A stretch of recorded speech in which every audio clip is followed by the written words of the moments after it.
คนที่มีสติเป็นคนที่ดำรงตนด้วยศีลอย่างเนืองต่อเนื่องสืบเนื่องคนที่มีสติรักษาศีลปฏิบัติตนด้วยศีลดำรงตนด้วยศีลเห็นประโยชน์ของการรักษาศีลเห็นโทษของการละเมิดศีลท่านทั้งหลายคนที่มีสติจะเป็นผู้รักษาศีลปฏิบัติตนด้วยศีลแต่ละวันดำรงตนด้วยศีลในการประกอบอาชีพจะทำอะไรก็แล้วแต่ศีลจะต้องมากำกับความคิดคำพูดการกระทำกายวาจาใจของบุคคลนั้นศีลจึงให้เกิดคำว่าสำรวมกายวาจาใจศีลจึงเป็นอาหารของจิตผู้ปฏิบัติ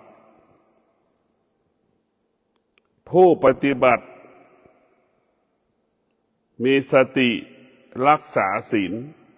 ก็คือรักษาชีวิตของผู้ปฏิบัติศีลคือชีวิตของผู้ปฏิบัติธรรมจะรักษาศีลดำรงตนขวาย่างซ้ายย่างด้วยศีลมีสติรู้ด้วยศีลเอาสติกับศีลไว้ที่เท้าขวาที่ย่างจะไม่เหยียบมดสัตว์นานาชนิดในพื้นดินซ้ายย่างก็เอาสติกับศีลไว้ที่เท้าซ้ายจะไม่เหยียบมด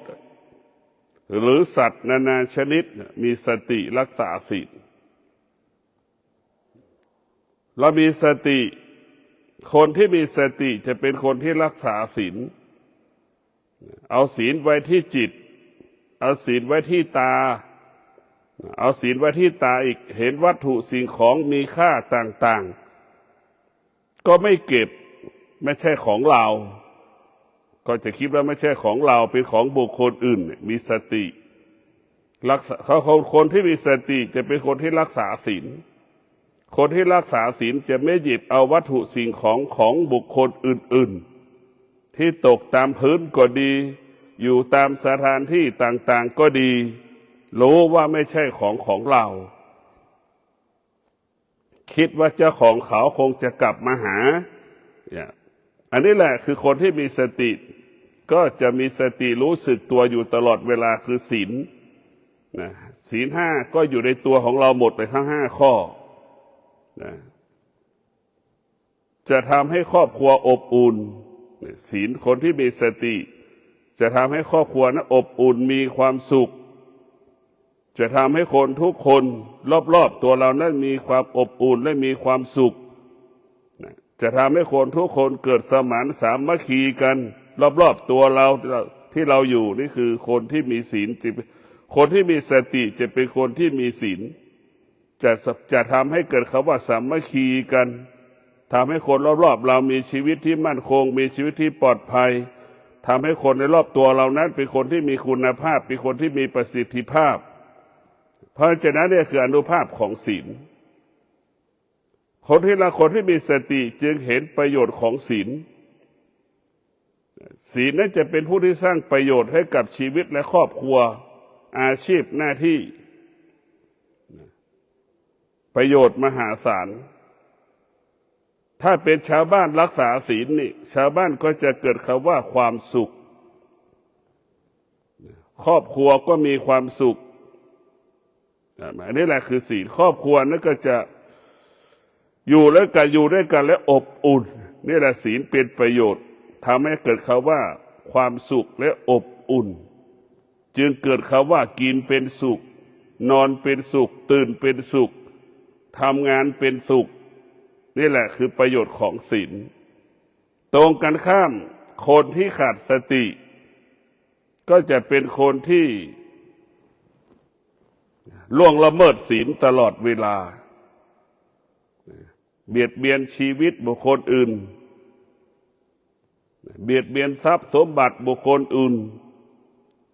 ยุยงส่งเสริมบุคคลอื่นๆให้ขัดแย้งกันสร้างความวุ่นวายเห็นไหมสร้างความวุ่นวายสร้างภาระสร้างปัญหาให้กับคนใกล้ตัวเราเช่นลูกขี้เหล้าลูกติดยาเสพติดสร้างภาระสร้างปัญหาให้กับพ่อแม่ดังที่ปรากฏนี่แหละคนที่ขาดสติก็จะเป็นผู้ที่ทำลายหรือสร้างความวุ่นวายสร้างความทุกข์สร้างความกังวลใจให้กับพ่อแม่คนใกล้ตัวคนใกล้ชิดของเรานี่ท่านทั้งหลายเพราะนั้นคนที่มีสติเนี่ยจะเป็นผู้ที่ดำรงตนด้วยศีลเมตตาต่อเพื่อนรอบๆข้างเราเป็นคนที่มีเมตตารอบๆตัวเราคนที่มีสติคนที่รักษาศีลจะเป็นคนที่มีเมตตาดังบิดามารดาเมตตาต่อลูกจะเป็นแบบนั้นจะเมตตาต่อคนทุกๆคนไม่ว่าคนก็ดีสัตว์ก็ดีจะเมตตาจะเมตตาเห็นชีวิตเป็นสิ่งที่มีค่าไม่ว่ามนุษย์และสัตว์จะเห็นสิ่งแวดล้อมมีค่าเห็นสิ่งแวดล้อมมีความสำคัญต่อมนุษย์และสัตว์อย่างเช่นเราเผาป่าอย่างนี้เราไม่มีความมันเผาป่ามันก็ทำลายสิ่งมีชีวิตที่อยู่บนพื้นดินสัตว์นานาชนิดเนี่ยจนถึงที่สุดมันก็สูญพันธุ์หมดสิ้นไปจากโลกใบนี้เพราะฉะนั้นพวกเราทั้งหลายคนที่มีสติจะเป็นคนที่ดำรงตนด้วยศีลทุกขณะลมหายใจตาก็มีศีลสติกับศีลอยู่ที่ตาสติกับศีลอยู่ที่หูสติกับศีลอยู่ที่จมูกสติกับศีลอยู่ที่ลิ้นสติกับศีลอยู่ที่กายสติกับศีลอยู่ที่จิตของเราจึงเกิดคำว่ากายวาจาใจสะอาดหมดจดบริสุทธิ์เห็นไหมกายวาจาใจสะอาดหมดจดบริสุทธิ์เพราะฉะนั้นศีลนี่แหละจะทำให้เรากายวาจาใจของผู้ปฏิบัติธรรมหมดจดศีลจะทำให้กายวาจาใจของผู้ปฏิบัติธรรมนั้นสะอาดนี่สะอาดเราจะเห็นได้ว่าร่างกายของพ่อแม่ครูบาอาจารย์ที่มีศีลจะสะอาดโดยจะเห็นหลวงตาบัวกายที่งดงามหลวงปู่ทองกายที่งดงามหลวงปู่เทศรังสีนี่กายที่งดงามเราจะเห็นว่ากายทั้งงดงามงามด้วยศีลงามด้วยศีลเป็นงามที่บริสุทธิ์งามด้วยศีลเป็นงามด้วยความบริสุทธิ์พวกเราต้องพิจารณาคนที่มีสตินี่จะเห็นโทษของการละเมิดศีลเห็นโทษของการละเมิดศีลการละเมิดศีลนี่ทำให้คนนั้นเกิดความทุกข์ทำให้คนนั้นเกิดปัญหาในครอบครัวหมดเช่นเล่นการพนันนี่ก็จะไปลักเล็กขโมยน้อยทรัพย์สมบัติของบุคคลอื่นหรือพ่อแม่ของตนคนให้ละเมิดศีลนี่ก็ทำให้ครอบครัวนั้นระหวาดระแวงอยู่ไม่เป็นสุขกินไม่เป็นสุขนอนไม่เป็นสุขกลัวบุคคลที่ละเมิดศีลเช่นเล่นการพนันไปขโมยหรือติดยาเสพติดจะไปขโมยทรัพย์สมบัติไปเล่นการพนันก็ดีไปซื้อยาเสพติดก็ดีเนี่ยอันนี้แหละคือกังวลไปหมดโทษของการละเมิดศีลเรียกว่าเกิดความทุกข์ประโยชน์ของการรักษาศีลให้เกิดความสุขเราจะเห็นว่าหงายกับข่วงสุขทำให้ศีลทำให้เราสุขถ้าเรารักษาศีลหากละเมิดศีลทำให้เราเกิดความทุกข์เราก็เลือกเองว่าเราจะรักษาศีลหรือละเมิดศีลถ้าละเมิดศีลก็เป็นทุกข์ถ้ารักษาศีลก็เป็นสุขมันก็จะเป็นประโยชน์ต่อเราถ้าเรารักษาศีลแล้วมันก็เป็นโทษต่อเราละเมิดศีล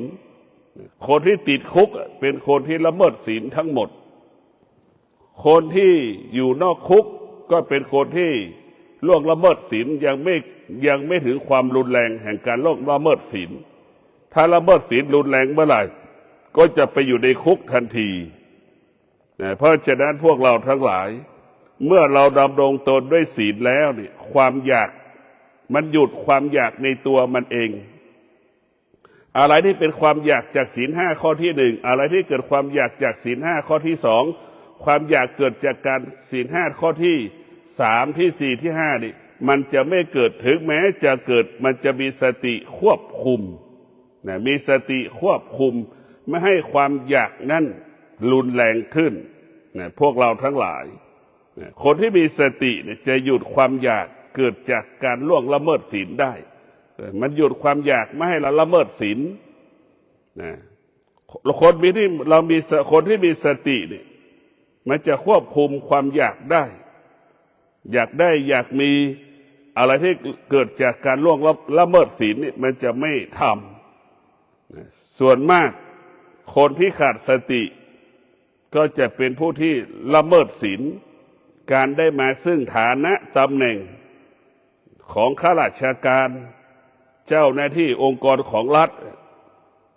ต้องประกอบไปด้วยศีลไม่มีใครนินทามีแต่คนยกย่องการได้มาของฐานะตำแหน่งประกอบไปด้วยศีลเนี่ยเป็นที่ยอมรับทุกคนยกย่องสรรเสริญเห็นไหมยกย่องสรรเสริญดังครูบาเจ้าศรีวิชัยสร้างถนนเห็นไหมสร้างถนนด้วยศีลสร้างถนนด้วยธรรมถนนขึ้นไปพระราชดำสุเทพนี่เรียกว่าถนนแห่งศีลธรรมก็คือมีทั้งธรรมะอยู่ในตัวนั้นหมดเลยถนนครูบาศีลธรรมเพราะฉะนั้นพวกเราทั้งหลายโดยเฉพาะผู้นำดำรงตนด้วยศีลปฏิบัติตนด้วยศีลนี่เป็นที่ไว้ใจเชื่อใจของผู้ตามผู้ใต้บังคับบัญชาเนี่ยยอมรับทุกอย่างพวกเราทั้งหลายคืออานุภาพของศีลเนี่ยมันมีพลังเช่นผู้นำต้องประกอบไปด้วยศีลพ่อแม่ที่มีศีลนี่เป็นที่เคารพรักของลูกนะเห็นไหมอันนี้คือผู้นำเวลาพ่อแม่ประสบปัญหาลูกมีความสุขที่จะช่วยเหลือพ่อแม่นะมีความสุขมีความพร้อมช่วยแก้ปัญหาให้แม่รับภาระแทนแม่นี่คือธรรมะนี่มันสุดยอดนะพวกเราทั้งหลายแม่ดำรงตนด้วยศีลพ่อดำรงตนด้วยศีลยามหนึ่งเวลาหนึ่งที่พ่อแม่ประสบปัญหาลูกมีความสุขคืออะไรสุขที่จะแก้ปัญหาให้กับแม่กับพ่อมีความสุขพร้อมที่จะรับภาระให้กับพ่อกับแม่นี่คือประโยชน์ของศีลก็คือธรรมะภาษาพ่อแม่ครูบาอาจารย์ว่าธรรมย่อมรักษาธรรมนั่นแหละธรรมย่อมส่งเสริมธรรมธรรมย่อมปกป้องธรรมดังพ่อแม่ดำรงตนด้วยศีลลูกหลานจะมีความสุขปู่ย่าตายายรักษาศีลลูกหลานเลนก็จะมีความสุขเพราะฉะนั้นพวกเราทั้งหลายศีลกับสติจะต้องเป็นคู่กันสติคู่กับศีลจะไปบังคับให้ตามีศีลบังคับให้หูประกอบไปด้วยศีลสติจะบังคับให้จมูกประกอบไปด้วยศีลสติบังคับให้ลิ้นประกอบไปด้วยศีลสติจะบังคับกายประกอบไปด้วยศีลสติจะบังคับจิตต้องประกอบไปด้วยศีลมันจึงทำให้เกิดคำว่ากายวาจาใจสงบกายวาจาสะอาดกายวาจาหมดจดกายวาจาใจบริสุทธิ์นี่แหละอานุภาพของศีลก็คงเปรียบเสมือนไฟไหมเผาความอยากที่มันเกิดจากศีลทั้ง5 ข้อ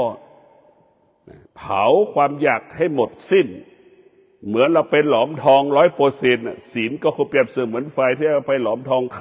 ำได้มาซึ่งทองคำ100%เป็นอย่างนั้นแหละ กายวาจาใจเราหมดจด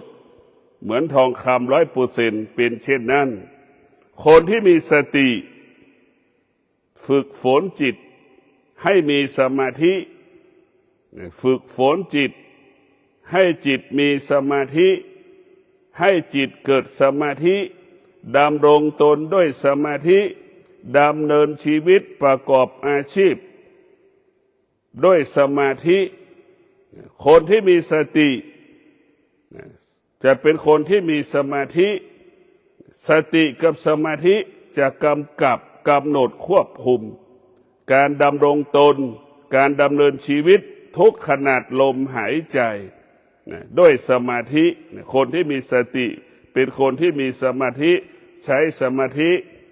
ในการดำรงตนทุกลมหายใจเท้าขวาย่างมีสมาธิเราก็สามารถกำหนดเท้าขวาย่างได้อย่างแม่นย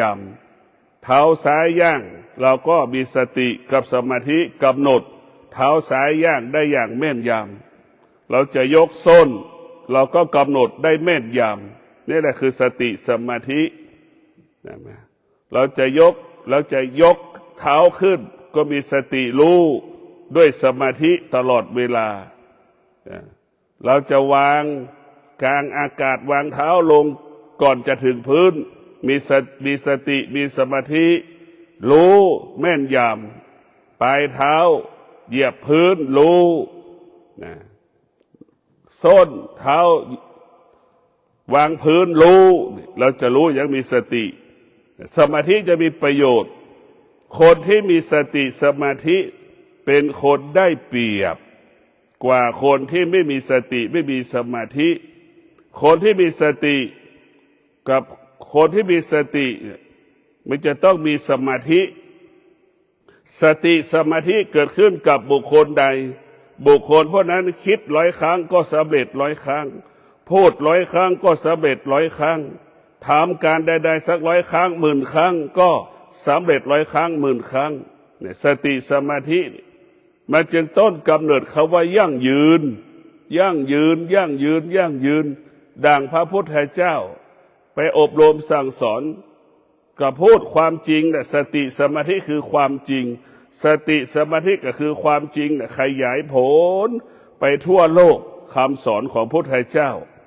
คือความจริงนี่แหละจึงให้คนนั้นยอมรับพุทธเจ้าเพราะความจริงขยายผลไปสู่คนทั่วโลกคนทั่วโลกกลับมาแสวงหาสมาธิกลับมานั่งสมาธิกลับมาสนใจสมาธิจนถึงที่สุดจึงรู้ว่าสมาธิทำให้กายวาจาใจสงบได้ไหม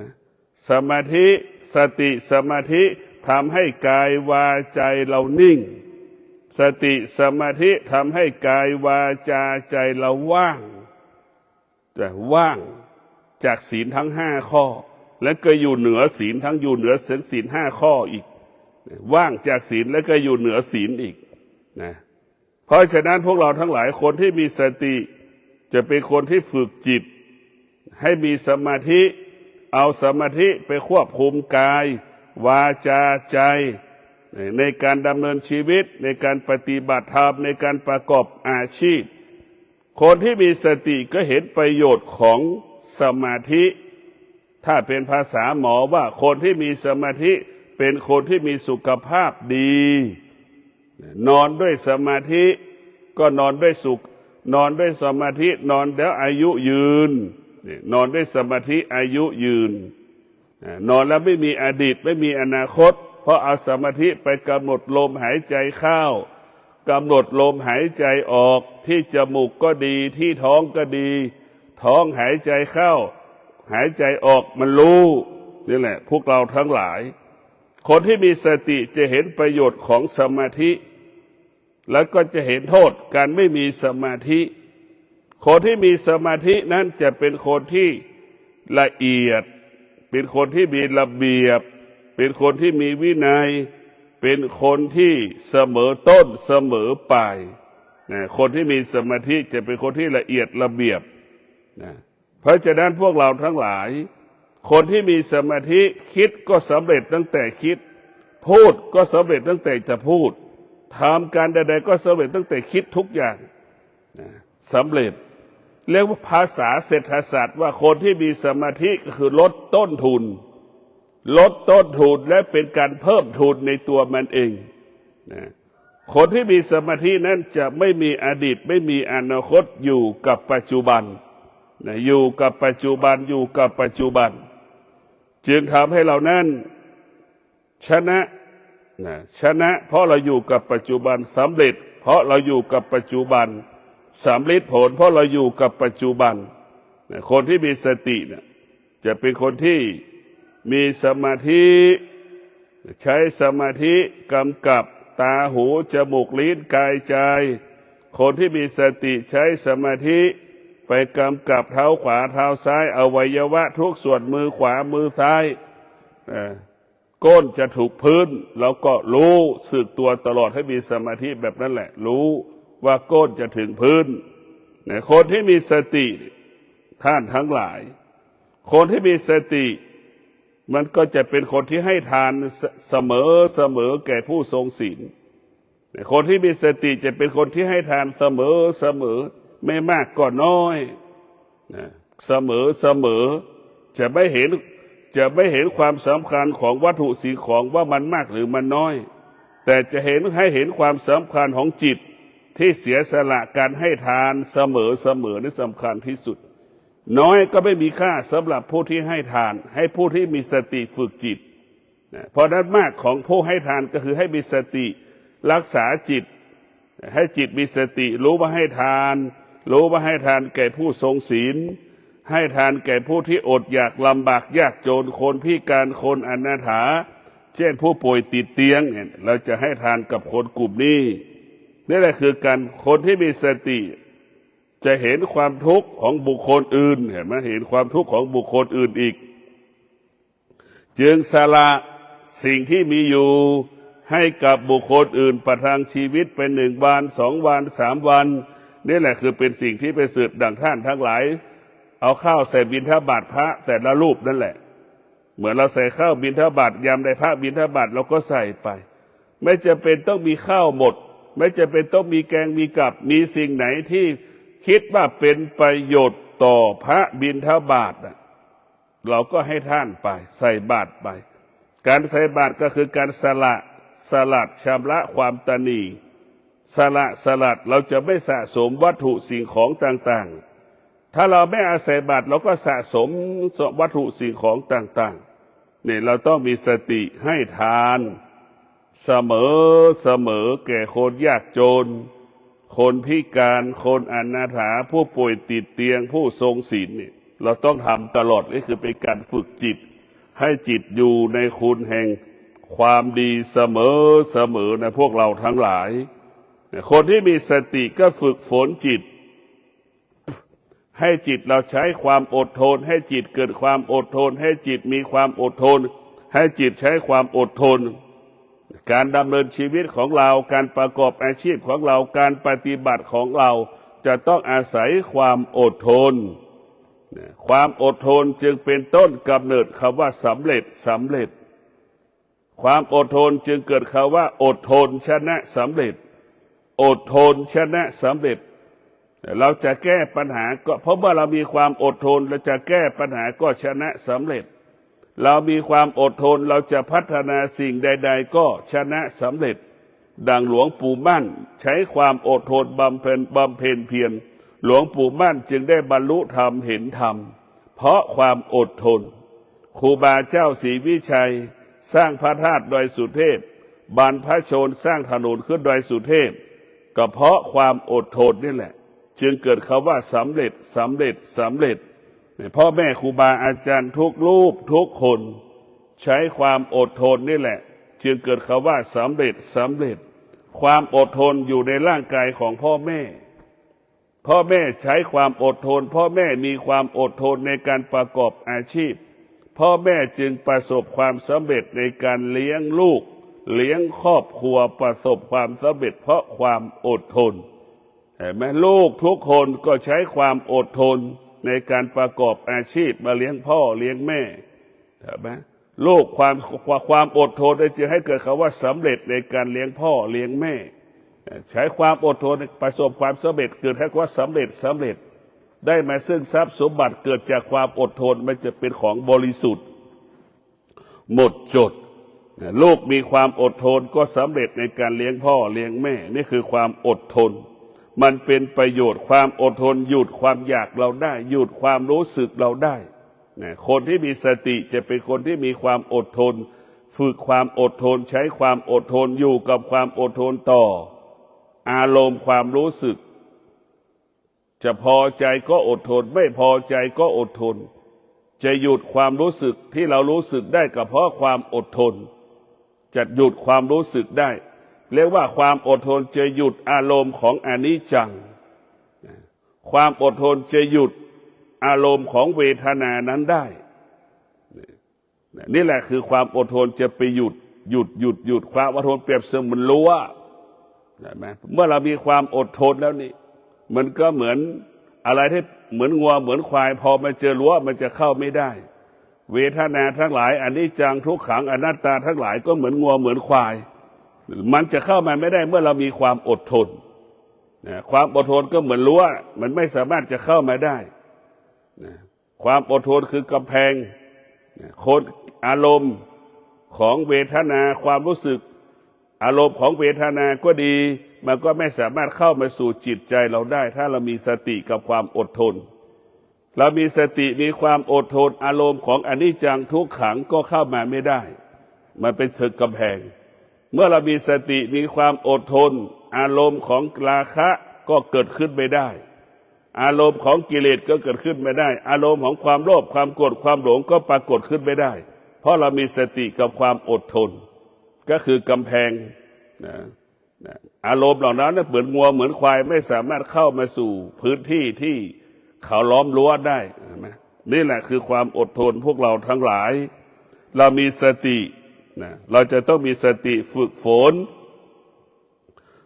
นจิตของเราให้มีใช้ความอดทนในการดำเนินชีวิต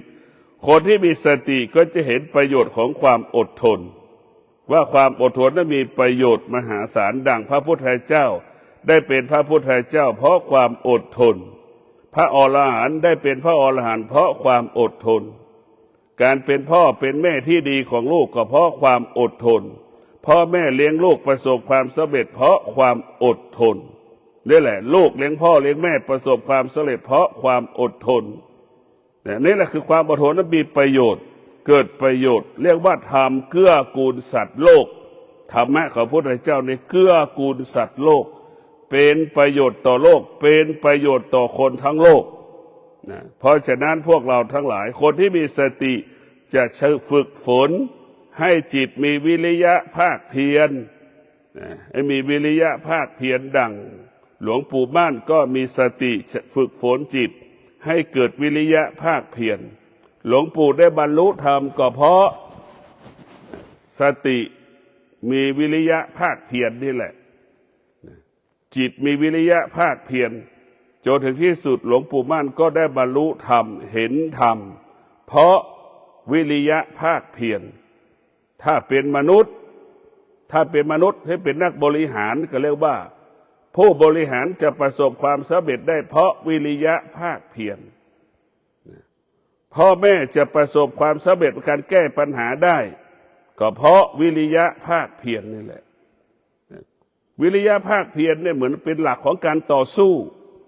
หลักการต่อสู้วิริยะภาคเพียรให้รู้ว่าสิ่งที่เราจะต้องต่อสู้มันไม่เที่ยงเนี่ย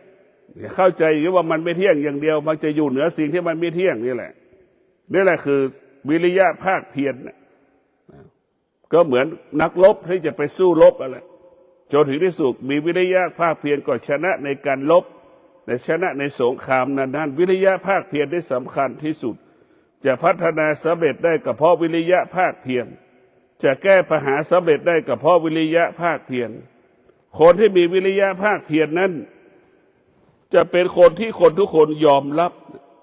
เช่นคนยากจนมีวิริยะภาคเพียรเห็นไหมเพื่อนมีกิจกรรมงานการกุศลที่ไหนก็ได้งานสาธารณะงานอาสาจิตอาสาไปช่วยวิริยะภาคเพียรทุกคนยอมรับหมดคนที่มีวิริยะภาคเพียร หนักก็ไม่ถอยเรียกว่าหนักไม่มีความค่าไม่มีความหมายสำหรับคนที่มีวิริยะภาคเพียรดังบรรพชนสร้างถนนขึ้นโดยสุเทพเห็นไหมดังครูบาเจ้าศรีวิชัยเป็นประธานแห่งวิริยะภาคเพียรเห็นไหมวิริยะภาคเพียรเกิดขึ้นในร่างกายของคนที่สร้างถนนขึ้นโดยสุเทพจนถึงที่สุดสร้างถนนประสบความสำเร็จจนถึงปัจจุบันนี้อันนี้แหละหัวใจวิริยะภาคเพียรพวกเราทั้งหลาย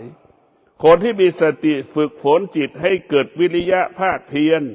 เมื่อจิตเกิดวิริยะภาคเพียรเราปฏิบัติธรรมประพฤติธรรมเราก็บรรลุธรรมเห็นธรรมดั่งพระพุทธเจ้าทุกๆพระองค์บำเพ็ญเพียรด้วยวิริยะจึงได้เป็นพุทธเจ้าพระอรหันต์ทุกๆพระองค์บำเพ็ญเพียรวิริยะจึงได้เป็นพระอรหันต์